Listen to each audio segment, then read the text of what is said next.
पर 51 पहले देखना. Okay, 9th students, today you are doing question answers from the last of the lesson. At the end of the lesson, some question answers are given, and before doing this, you have already done so many question answers while reading the lesson. And so today, once again, we shall revise the question answer, which are done and how many are left, etc. Okay, so let us start this. So the first MCQ, to which one of the following types of vegetation does rubber belong to? Tundra, tidal, Himalayan, tropical evergreen. Tropical evergreen. Tropical evergreen. Tropical evergreen forest. Very good. So all of you tick number D, tropical evergreen forest. Rubber is a crop of tropical evergreen forest, which is also known as tropical rainforest. And Kerala is the largest producer of rubber in India. Kerala produces 90%, about 90% of India's rubber. And the other rubber producing states are all the South Indian states like Karnataka, parts of Tamil Nadu, and mostly it is produced in Andaman Nicobar and Lakshadweep also. है ना, अंडमान निकोबार में evergreen climate बहुत अच्छी तरह से है, बिल्कुल equatorial climate की तरह है, तो इसलिए वो जो अंडमान निकोबार एरिया है ना, वो बहुत ही ज्यादा रबर प्रोडक्शन करता है. और फिर नॉर्थ ईस्टर्न स्टेट्स भी जो है वहां भी टेम्परेचर सफिशिएंट है और रेनफॉल ज्यादा है, इसलिए वहां वो स्टेट्स भी जैसे मेघालय, त्रिपुरा, नागालैंड, ये सब वाले भी सुटेबल हैं रबर प्लांटेशन के लिए. ठीक है ना, तो rubber is a tropical evergreen forest, comes under this group. Next, cinchona trees are found in the areas of rainfall more than 100 centimeters. 100 centimeters. 100 centimeters. Centimeter. तो सिंकोना भी तो ट्रॉपिकल एवरग्रीन फॉरेस्ट का ही वैरायटी है. Yes, ma'am. तो more than 100 centimeters. Okay, more than 100 means it may be 200, 400, even 1000 centimeters also. So cinchona tree is also grown in the western coastal side and also in the northeastern states of India. And as I have explained you about cinchona, that cinchona is a very important medicinal tree because its bark is used for producing Quinine medicine. Quinine is used for Malarial disease में भी help malaria. Very good. In which of the following state is Simlipal bioreserve located? Odisha. Yesterday you had practiced. Okay, yesterday you had practiced map work on wildlife. So Odisha has Simlipal biosphere reserve. And in your book, only few biosphere reserves and few national parks, wildlife sanctuaries are given. In India, there are how many national parks? 103 national parks, 535 wildlife sanctuaries. So all these can't be shown in one map.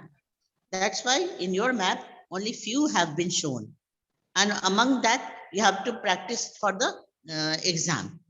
हाँ, जितना तुम्हारे map में दिया हुआ है उसमें से भी सिर्फ लगभग 10 ही प्रैक्टिस करते हैं हार्डली, है ना. जो कल कुछ हम लोग किए थे, जैसे डाचीगम मार्क किए थे, राजा जी, कॉर्बेट, सरिस्का, रणथंभौर. जरा ये पेज पलट लो तो एक बार फिर से मिला लो कि एग्जाम के लिए कौन कौन सा प्रैक्टिस करना है. पेज 49 में आ जाओ. Yes, ma'am. हाँ, तो अब फिर से एक बार तुम टिक कर लो मैप में कि एग्जाम के लिए कौन कौन सा प्रैक्टिस करना है. डाचीगम, राजाजी, कॉर्बेट, सरिस्का, रणथंभौर, कान्हा. संजय गांधी तो नहीं है, लेकिन इसको हम कल प्रैक्टिस कराए थे. संजय गांधी, सिमलीपाल, और असम में जो दोनों है ना वो बहुत एग्जाम में आता है, मानस या काजीरंगा. तो मानस या काजीरंगा में का लोकेशन तुम दोनों का याद कर लो कि अगर ईस्ट में है तो वो काजीरंगा है ना, और असम के वेस्टर्न साइड में है तो वो मानस है. इस तरह से याद किया जाता है. ऐसा नहीं कि मान लो कि मैप में एक सिंबल दिया हुआ है और तुमको वहां नाम लिखना है, तो you should not gate confused. So remember that eastern part of Assam has Kaziranga and western part of Assam has Manas. Okay, ये दोनों याद रखना है, ये दोनों में से एक एग्जाम में आ ही जाता है। फिर साउथ इंडिया में देखो रंगनाथिट्टू जो बर्ड सेंचुरी है ना वो आता है, और एक और है मधुमलाई, ये कल नहीं मार्क किए थे तुम लोग, मधुमलाई भी कर लो। ठीक है, तो ऐसे कुल मिला के ना 12। हाँ हाँ राइट, अभी वाला जो मार्क किए वो 12 हुआ।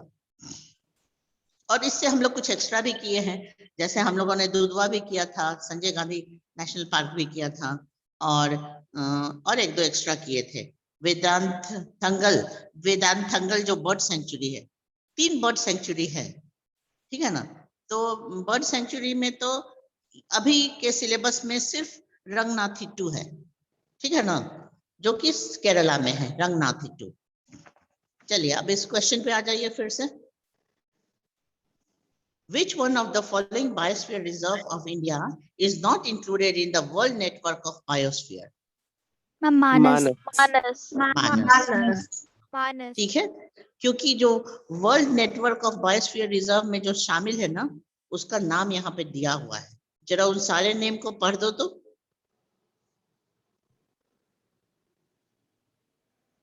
देखो लिखा है ना इस पेज नंबर 50 में लास्ट पैराग्राफ में, 4 Yes, out ma'am. of these, the Sundarbans in the West Bengal, Nanda Devi in Uttarakhand, Gulf of Mannar in Tamil Nadu, and Nilgiris have been included in the World Network of Biosphere Reserve. तो Gulf of Mannar, Nanda Devi, Nilgiri और इसके अलावा एक और क्या है, सुंदरबन, ये है यहाँ पे दिया हुआ है। अभी और भी नया लिस्ट बना है, लेकिन ये तुम्हारे बुक के हिसाब से इतना याद रखना। गल्फ ऑफ मन्नार क्या है बताओ, जो तमिलनाडु है ना, वो तमिलनाडु का जो साउथ कोस्टर्न पार्ट है, गल्फ की तरह जहाँ शेप है, वही है गल्फ ऑफ मन्नार। तो ये गल्फ ऑफ मन्नार ना एक्वेटिक बायोस्फीयर रिजर्व है ना, सी के अंदर जो बायोस्फीयर रिजर्व है उसको क्या कहते हैं, एक्वेटिक बायोस्फीयर रिजर्व। तो Gulf of Mannar is a aquatic biosphere reserve on the southern coast of Tamil Nadu. Ma'am बोलो। मैम मानस तो है world network of bio reserve में। हाँ हाँ है ना, वही जो कुछ चेंज हुआ है डेटा इसमें, बहुत कुछ ये नेशनल पार्क और वाइल्ड लाइफ सेंचुरीज में बहुत चेंज हुआ है, इसीलिए हम तुमको कह रहे हैं कि अभी मान लो बुक में तो इतना है कि सुंदरबन, नंदा देवी, मन्नार, गल्फ ऑफ मन्नार और नीलगिरीज इतना दिया हुआ है, और मानस भी ऐड कर लो, और अभी और भी होगा, लेकिन खैर तुम उसको उसके लिए घबराने की जरूरत नहीं है। जितना एनसीईआरटी बुक में रहता है ना उतना ही पूछा जाता है, बाहर का कोई क्वेश्चन नहीं आता है। अब तुम लोग में से 2-3 बच्चे जरा एक एमसीक्यू बताओ तो एक्स्ट्रा, इसके अलावा यहाँ तो बस 4 एमसीक्यू हैं।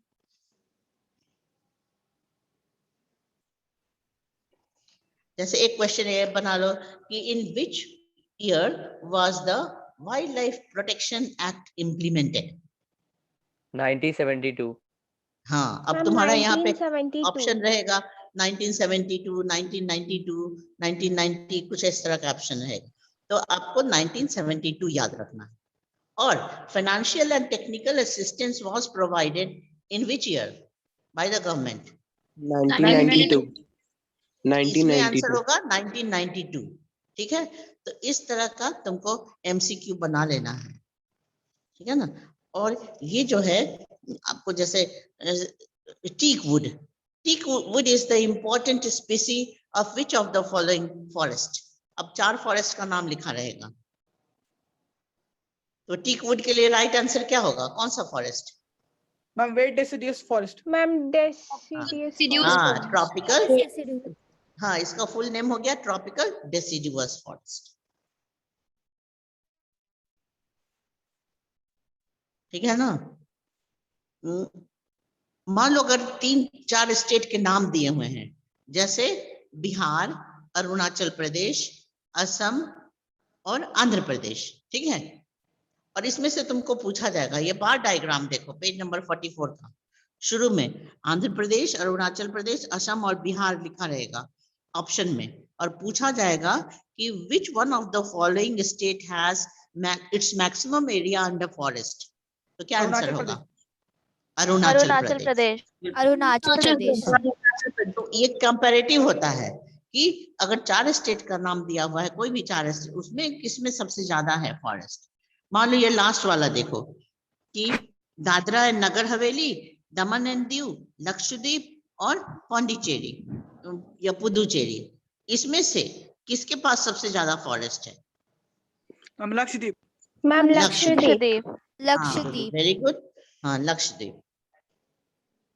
और अगर ऐसा क्वेश्चन बना दे कि विच of the following state does not have arid forest, arid मतलब ड्राई फॉरेस्ट या जो ट्रॉपिकल थॉर्न फॉरेस्ट है उसी को एरिड फॉरेस्ट कहते हैं, ARID, एरिड फॉरेस्ट।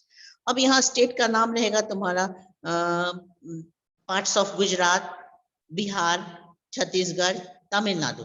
मैम तो क्या बिहार। लिखोगे? मैम बिहार। बिहार। बिहार। नहीं, which one of the state has tropical thorn forest? किस तो मैम स्टेट पार्ट में ऑफ है गुजरात। Thorn forest? हाँ, गुजरात। 4 ऑप्शन ये है कि पार्ट ऑफ गुजरात, बिहार, छत्तीसगढ़ और तमिलनाडु। तो उसमें हो गया पार्ट्स ऑफ गुजरात, या पार्ट ऑफ राजस्थान रहेगा तो वो ऑप्शन हो जाएगा।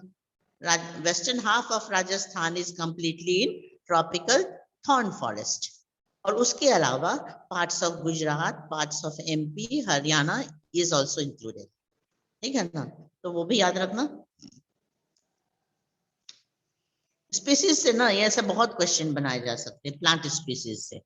जैसे मान लो बता दें कि acacias are the plants of which of the following forest? Ma'am the क्या थॉर्न आंसर फॉरेस्ट। होगा बोलो? Ma'am tropical thorn forest. Thorn forest, very good. हाँ, थॉर्न फॉरेस्ट। अब देखो, केवड़ा एंड अगर are the species of which forest? Ma'am mangrove forest या फिर टाइडल फॉरेस्ट। Very good. अगर इस तरह का क्वेश्चन रहे कि केवड़ा एंड अगर are the species of which of the following forest, तो आप उसमें लिखेंगे। ठीक है ना। फिर आपको क्वेश्चन बना देते हैं कि royal Bengal tiger is found in, और 4 बायोस्फीयर रिजर्व के नाम दे देंगे। मैम ठीक है, सुंदरबन। सुंदरबन, नीलगिरी, मैम ऐसे करके। सुंदरबन। मैम सुंदरबन। सुंदरबन आंसर हो गया रॉयल बंगाल टाइगर से। फिर इंडिया में लायन कौन से फॉरेस्ट में पाया जाता है? मैम गिर फॉरेस्ट। मैम गिर हाँ, फॉरेस्ट। गिर फॉरेस्ट। गुजरात। गुजरात। गिर फॉरेस्ट ऑफ गुजरात। ठीक है ना। तो ऐसे ये ऐसा लेसन है ना कि इसमें से बहुत सारे MCQ बनाए जा सकते हैं। और तुम लोग क्या करो ना, लेसन को पहले एकदम थॉरोली पढ़ लो। लेसन को थॉरोली पढ़े रहोगे ना तो तुमको कहीं से भी कुछ आएगा आपके दिमाग में वो रहेगा। मैम इम्पोर्टेंट क्वेश्चन है ना। नॉइस हो रहा है ना। Yes ma'am. हाँ, अच्छा चलो ठीक है। फिर और 2-3 क्वेश्चन और बना लेते हैं, फिर हम लोग उस पेज में आते हैं। Which state has Nokrek Biosphere Reserve? Nokrek, Nokrek कौन से स्टेट में है? मैम मेघालय। मेघालय। मैम मेघालय। हाँ, वेरी गुड। मेघालय मार्क कर लो, है ना। मेघालय में नॉकरेक है। जहाँ पे नॉकरेक लिखा हुआ है ना बॉक्स में 14 बायोस्फीयर रिजर्व में, अब तो 18 बायोस्फीयर रिजर्व है, तो नॉकरेक है मेघालय में। नंदा देवी हो गया तुम्हारा उत्तरांचल में, नीलगिरीज हो गया साउथ इंडिया में। तीनों स्टेट का ट्राई जंक्शन है, केरला, कर्नाटका और तमिलनाडु का। अच्छा, मानस और वो तो हो ही गया। फिर दिहांग दिबांग भी किसमें है? असम में है। दिहांग दिबांग देख रहे हो ना नाम? Dihang Dibang lies in Assam. Dibrugarh Saikhowa also in Assam. Agasthyamalai in Kerala. Kanchenjunga इन सिक्किम। पंचमढ़ी इन मध्य प्रदेश। अचकनमर अमरकंटक ये मध्य प्रदेश।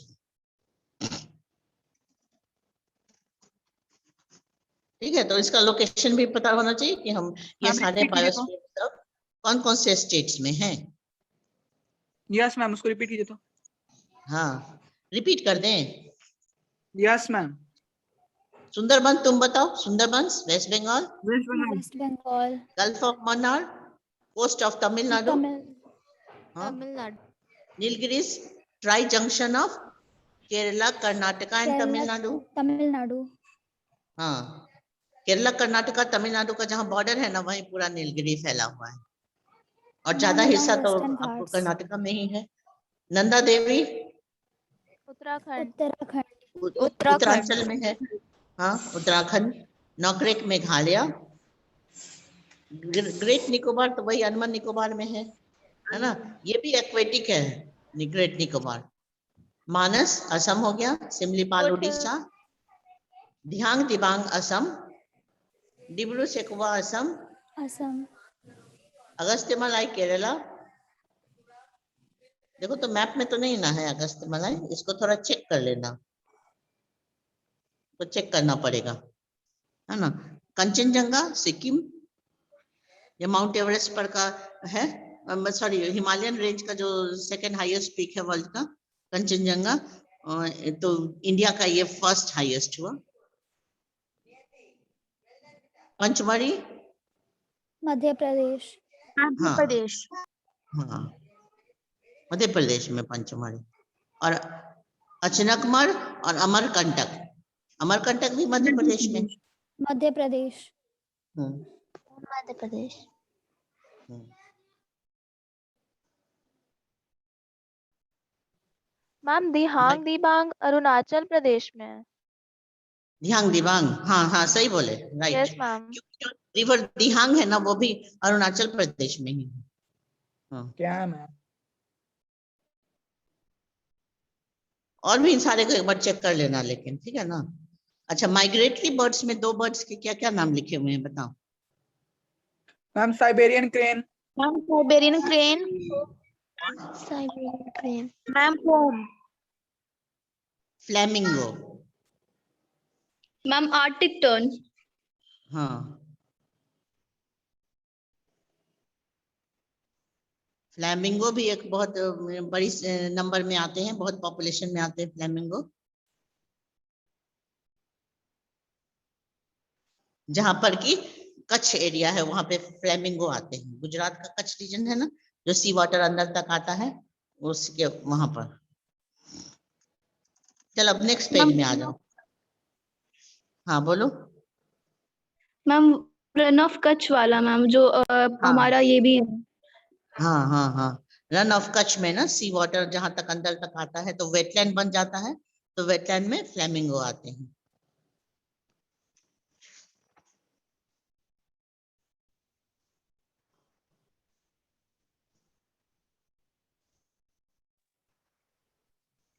और यहीं पर इनका ब्रीडिंग भी होता है, तो और भी इनका पॉपुलेशन वहां पे बढ़ जाता है।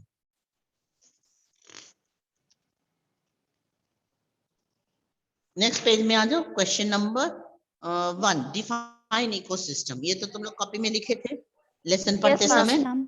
तो इसको एक Yes, बार ma'am. रीडिंग करो तो। What is ecosystem? Ma'am, when all the plants and animals in an area are interdependent in a physical environment, that is known as ecosystem. और कोई दूसरा बच्चा भी पढ़ो। What is ecosystem? All the plants and animals in an area are independent and interrelated with each other along with their physical environment. This is known as an ecosystem. हाँ, ठीक है। फिर तुम्हारा नेक्स्ट क्वेश्चन क्या है, बोलो बोलो। What factors are responsible for the distribution of plants and animals in India? एक बच्चा कोई नॉइस कर रहा है What ना। factors are responsible for distribution of plants and animals in India? What factors are responsible for the distribution of plants and animals in India? तो ये factors में सबसे पहला फैक्टर तुम्हारा क्या है? रिलीफ। और रिलीफ में दो सब फैक्टर्स क्या है बोलो? Land and soil. Land and soil. Land and soil. तो लैंड के बारे में जब डिस्क्राइब करेंगे तो माउंटेन, प्लेटूज, प्लेन का रोल लिख देंगे, और सॉइल का लिखेंगे तो fertility of the soil and types of the soil, इसके बारे में लिख देंगे कि ये किस तरह से फॉरेस्ट को इन्फ्लुएंस करता है। उसके बाद दूसरा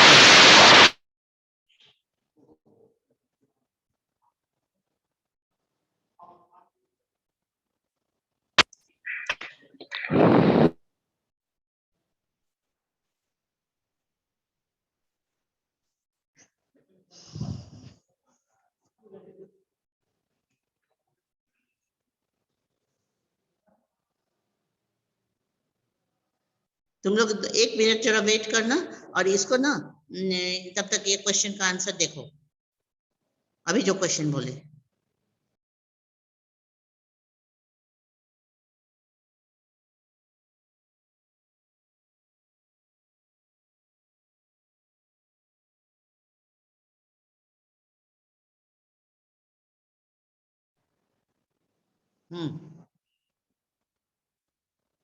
तो फैक्टर्स में फिर है क्लाइमेट। एक बहुत बड़ा फैक्टर जो है वो क्या है, क्लाइमेट। और क्लाइमेट के अंदर 3 सब फैक्टर्स हैं, temperature, photo period and precipitation. ठीक है ना। तो टेम्परेचर के बारे में लिखोगे कि high temperature is very essential for the growth of plant and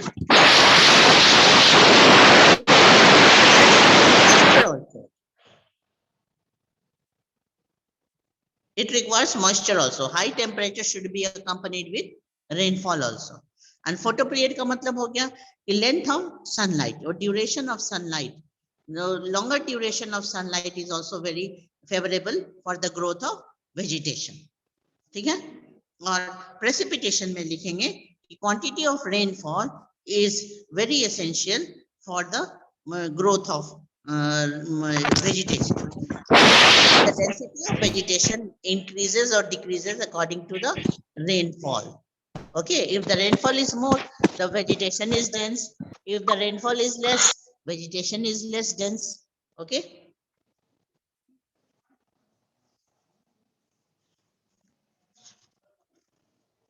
और इंडियन वाइल्ड लाइफ में वो जो है ना एशियाटिक चीता, वो 1947 में ही एकदम खत्म हो गया था। और लास्ट एशियाटिक चीता जो है वो कब देखा गया था, 1952 में इंडिया में देखा गया था। और तब से ये इंडिया के लिए क्या हो गया, एक्सटिंक्ट हो गया एशियाटिक चीता। देखो एशियाटिक चीता और वर्ल्ड में है होता है। हाँ, एक वैसे एक एक्स्ट्रा ये जान लो कि जो चीता है इंडिया का वो बिल्कुल एक्सटिंक्ट हो चुका है। This extinct species remained extinct for various many years, है ना। 1952 में जो देखा गया लास्ट चीता, उसके बाद से नहीं था इंडिया में। अभी रिसेंटली साउथ अफ्रीका से, मतलब अफ्रीका का जो सदर्न पोर्शन है वहां से चीता को लाया गया है इंडिया में। ठीक है ना। इंडिया के मध्य प्रदेश में Kuno national park, KUNO, Kuno national park में इसको लाके रिहेबिलिटेट किया गया है। तो इस तरह से इंडिया में अब वो चीता को भी ये प्रोटेक्शन दे करके और उसके पॉपुलेशन को बढ़ाया जा रहा है। चीता का पहचान क्या है, उसके आईज से नीचे नोज तक टीयर मार्क होता है और बॉडी पे ऐसे गोल गोल स्पॉट होता है, गोल डॉट होते हैं। तो ये टाइगर से डिफरेंट है, बिल्कुल ध्यान से देखोगे ये टाइगर से एकदम अलग चीज है। और फास्टेस्ट एनिमल माना जाता है चीता, दौड़ने में बहुत तेज होता है। अगला क्वेश्चन देखो, what is a BIOS reserve? Give 2 examples. A इसमें आ biosphere जाओ reserve page is a large 50 में। protected area. हाँ, आंसर बोलो। Is the area where plant and An area animal of species are land meant for the protected. conservation of wildlife and biodiversity. हाँ, vast area for conservation of wildlife like flora and fauna along with its physical environment, है ना। उसके physical environment को भी disturb नहीं किया जाता है। जैसे कोई माउंटेन है, रिवर है, तो वो ऐसे ही रहेगा अपने नेचुरल स्टेट में। तो ऐसे एरिया को बायोस्फीयर रिजर्व गवर्नमेंट डिक्लेयर करती है। नेक्स्ट पार्ट क्या है, गिव 2 एग्जांपल्स। तो तुम लोग जानते ही हो, बहुत सारे एग्जांपल Nanda जानते Devi हो। और सुंदरबन। हम सुंदरबन हाँ। and Nilgiris. कोई 5 बायोस्फीयर का नाम बताओ।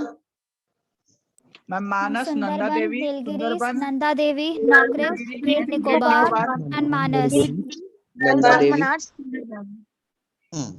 चलो, वेरी गुड। ठीक है। Next question,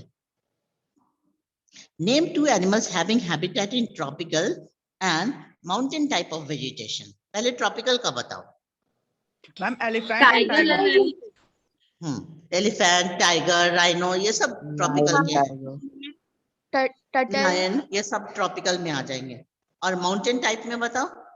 ma'am yak, snow leopard, bharal, red panda. Snow leopard, rabbit, jack. हाँ, ठीक है। ठीक है ना। कल तुम लोग को कुछ कुछ हम पिक्चर दिखाने का कोशिश किए थे, लेकिन वो ठीक से दिख नहीं रहा था। जैसे रेड पांडा में गलत नाम लिखा हुआ था, तो रेड पांडा अलग महाराज है, लिखा था। हाँ याक है, वाइल्ड शीप है पिक्चर, लेकिन तुम लोग को दिखाया गया था कल रेड पांडा का, है ना। याक, भरल और स्नो लेपर्ड, ये सब स्पेशल एनिमल्स हैं जो माउंटेन में ही रहते हैं, ठीक है ना। और भी है, रैबिट भी है, फ्रोजन एरिया का रैबिट, हाई माउंटेन का। Shaggy horn wild dog. हाँ, शैगी हॉर्न वाइल्ड एस, और एक और नाम बताओ कुछ। तिब्बतन आइबेक्स, है ना। Tibetan antelope. हाँ, एंटीलोप भी है। एंटीलोप तो डियर का वाइल्ड वैरायटी हो गया। आइबेक्स। हाँ, और डियर से बड़ा लेकिन याक से छोटा जो होता है ना, वो होता है तिब्बतन आइबेक्स।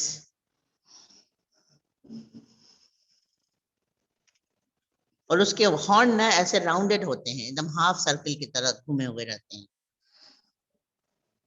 अच्छा, फ्लोरा एंड फाउना का डिफरेंस पढ़ो एक बच्चा। Define flora and fauna. The plant species of particular region or period are called flora. The animal species of particular region or period are called fauna. ठीक है, अब तुम इसमें क्या करोगे ना, अपने आंसर को और अच्छा बनाने के लिए, जैसे फ्लोरा में कुछ एग्जांपल दे दो, जैसे ट्रीज, क्रीपर्स, ग्रास, ऐसे करके वैरायटी उसका लिख दो, कुछ कुछ एग्जांपल। और फाउना में भी ऐसे ही करेंगे, ठीक है ना। फाउना में क्या क्या लिख देंगे, एनिमल्स, या Animals, कोई एनिमल के नाम लिख दो, फिर माइक्रोब्स भी उसमें आ जाएंगे, बर्ड्स, फिश, ये सब वैरायटी उसमें आ जाता है फाउना में, ठीक है।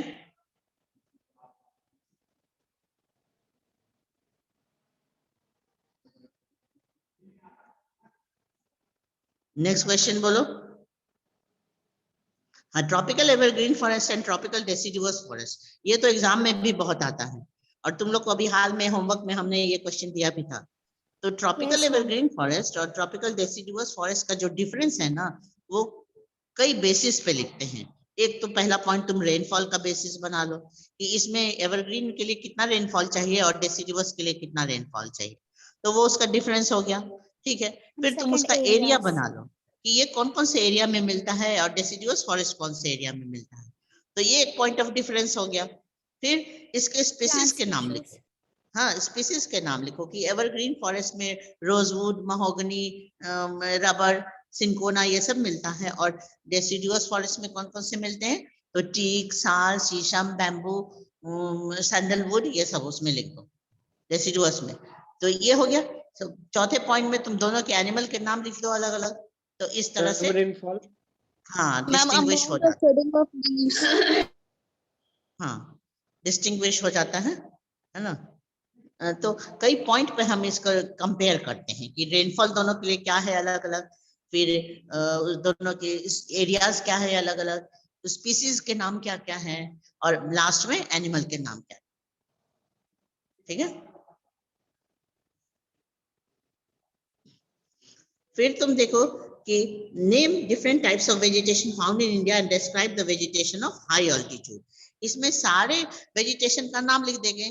पांचों वेजिटेशन क्या क्या है, फिर से बोलो।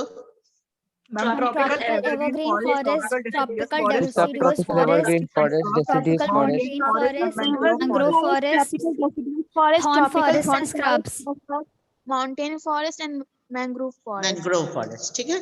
तो पांचों फॉरेस्ट के नाम पहले लिख देंगे, और नाम लिखने के बाद अब जो माउंटेन फॉरेस्ट है उसको डिस्क्राइब करेंगे इस क्वेश्चन में, है ना। लिखा है ना कि describe the vegetation of high altitude, तो हाई ऑल्टीट्यूड में क्या है, माउंटेन फॉरेस्ट है। और माउंटेन फॉरेस्ट में क्या क्या लेयर है बताओ। एक है कॉनिफेरस फॉरेस्ट का लेयर है, एक वेट सबसे टेम्परेट पहले क्या फॉरेस्ट। है 100 to 2000 1000 to 2000 में क्या है, wet temperate type of forest, evergreen forest है, ठीक है ना। और उसके बाद 1500 to 3000 मीटर्स के अंदर जो है वो है coniferous Temperate forest, coniferous Temperate forest. coniferous forest. Coniferous. और उसके बाद क्या है, अल्पाइन फॉरेस्ट है। Alpine forest. vegetation. हाँ, alpine अल्पाइन vegetation. वेजिटेशन के बाद क्या है, टुंड्रा है, Tundra vegetation. ठीक है। तो कॉनिफेरस में भी दो पार्ट है, एक तो ट्रीज है, कोनिकल ट्रीज, और दूसरा टेम्परेट ग्रासलैंड है हाइट पे बढ़ने पे। अल्पाइन में भी वैसे ही है, शुरू में अल्पाइन ट्रीज हैं जो बहुत लंबे होते हैं, जो फर, जूनिपर, पाइन ये सब होते हैं, और बाद में अल्पाइन ग्रासलैंड शुरू हो जाता है, उसी में अल्पाइन ग्रासलैंड शुरू हो जाता है। तो फॉरेस्ट के बाद हायर हाइट पे जाने पे उसी का ग्रासलैंड शुरू हो जाता है। अल्पाइन फॉरेस्ट के बाद अल्पाइन ग्रासलैंड, और अचानक से ग्रासलैंड नहीं शुरू होते हैं, पहले ट्रीज के हाइट धीरे धीरे कम होते चले जाते हैं according to increasing height, and then the grassland starts, alpine grasslands. Alpine grasslands are very healthy, very nutritive for the animals. So the tribal people like Gujjars and Bakarwals go for this grassland.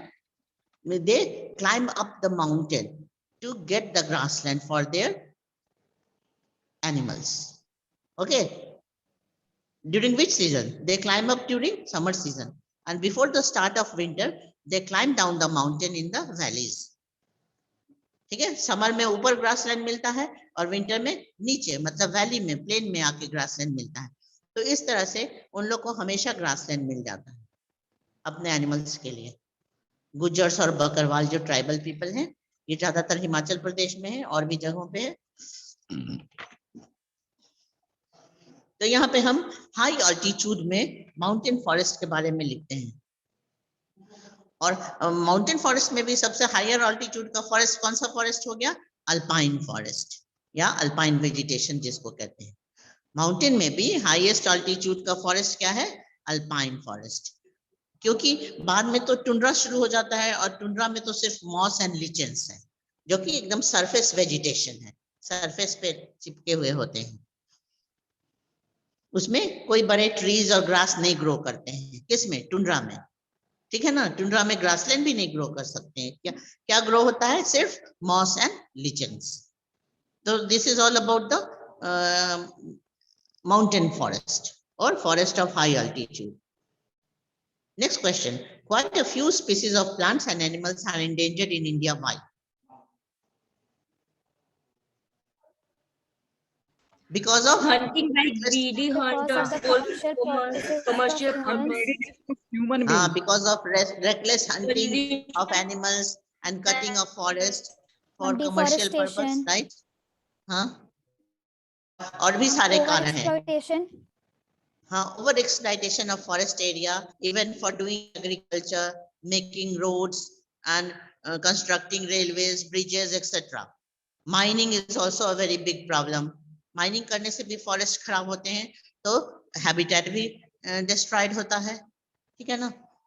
ऐसे करके तुम सारे जो negative points है ना, जो forest को harm पहुंचाते हैं, वो सब लिख सकते हैं यहाँ पर। इसलिए जो कुछ एनिमल और प्लांट जो है एंडेंजर्ड हो चुके हैं इंडिया में।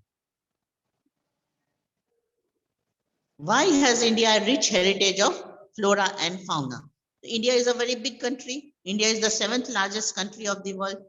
And a rich heritage क्यों है? Because of variety of climate, variety of climatic conditions, soil, climatic condition and variety of soil and relief, है ना। ये जो शुरू वाला फैक्टर है तुम लोग का, रिलीफ, लैंड, सॉइल और क्लाइमेट, इसी का रेफरेंस देते हुए ये आंसर लिखोगे। जो फैक्टर्स है ना शुरू में, वही है इसका आंसर है। इंडिया में इतने वैरायटी है ना फैक्टर्स के, जो इनके क्लाइमेट वेजिटेशन को इन्फ्लुएंस करते हैं। क्लाइमेट भी बहुत तरह का है ना, एकदम ट्रॉपिकल से लेके टुंड्रा तक का क्लाइमेट है, इसलिए यहाँ बहुत तरह के वेजिटेशन मिलते हैं। और सॉइल भी बहुत हर तरह के हैं, रिलीफ भी हर तरह का है, सॉइल भी फर्टाइल है, इनफर्टाइल भी है, एरिड सॉइल भी है। आपको ये मतलब कि सारे सॉइल के टाइप्स के नाम भी यहाँ लिख सकते हो कि हर टाइप का सॉइल अलग तरह से वेजिटेशन को इन्फ्लुएंस करता है। और दूसरी बात कि यहाँ वैरायटी ऑफ रिलीफ फीचर भी है, माउंटेन भी है, प्लेन भी है, प्लेटो भी है, तो इसलिए यहाँ पे वैरायटी है फ्लोरा और फाउना का, ठीक है ना। तो सारे फैक्टर को यहाँ मेंशन करते हुए ये आंसर लिखो, ठीक है। On an outline map of India 11 the following areas of evergreen forest. हाँ, तुमको ये भी मार्क करना है, ये मैप स्किल कर लेना। मैम करवा दिए आप? हाँ, वो तो स्कूल में ही शायद करवाए थे ना, जब स्कूल खुला हुआ था तो Yes, ma'am.